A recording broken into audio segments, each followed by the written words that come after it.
Good morning, guys. I am just jumping on here to go over your music for this week so that you know what I need you to do.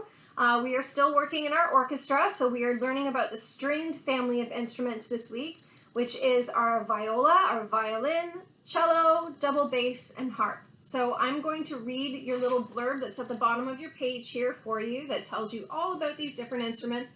We have some pictures up here that tell us all about them, okay? And again, we can see where they move and where they sit in the orchestra. So the string section is on this side and this side, okay? There's lots of strings in an orchestra. All right, let's start reading. The strings are the largest family of instruments in the orchestra, and they come in 4 sizes: the violin, viola, cello, and the biggest, the double bass. The smaller instruments, the violin and viola, make higher pitched sounds, while the larger cello and double bass produce low, rich sounds. The violin is the baby of the string family and makes the highest sounds. You play the violin by resting it between your chin and left shoulder. Your left hand holds the neck of the violin and presses down on the strings to change the pitch, while your right hand moves the bow or plucks the strings. The viola is the older sister or brother of the violin. It is slightly larger, just over 2 feet long, and has thicker strings which produce a richer, warmer sound than the violin. You play the viola the same way as you do the violin. The cello looks like the violin and viola, but is much larger and has thicker strings than either the violin or viola. Since the cello is too large to put under your chin, you play it sitting down with the body of the cello between your knees and the neck on your left shoulder. The body of the cello rests on the ground and is supported by a metal peg.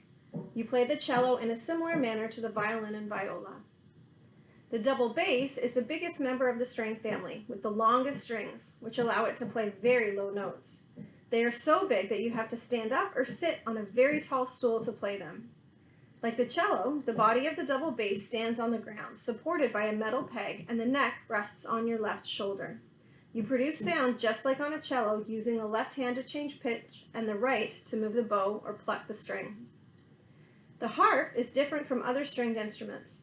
It's tall, about 6 feet, and shaped like the number 7, and has 47 strings of varying lengths, which are tuned to the notes of the white keys of the piano. You play the harp sitting down with your legs on either side, with the neck of the harp leaning on your right shoulder. Each string sounds a different note, and you play them by plucking the strings with your fingertips and thumb. Attached to the bottom of the harp are 7 foot pedals, which change the pitch of each string and allow them to sound the pitches of the black keys on the piano. Okay? So again, we are doing a similar worksheet to what we've done for our last 2 instrument families. This week you are going to do some listening for a violin and a cello. Okay? So again, I'll go over this with you really quickly. You're going to tell me the name of the song and who performed it. You're going to tell me about the mood and the dynamics and the tempo. You're going to tell me what the song made you think of and what animal it made you think of. You're going to draw me an animal. And by the way, I'm loving all of these drawings that are coming through on your hard work. I really appreciate everything that you are doing to try and make sure that you're completing your work thoroughly, which means going through every step and giving it 100% best effort. I really, really appreciate it.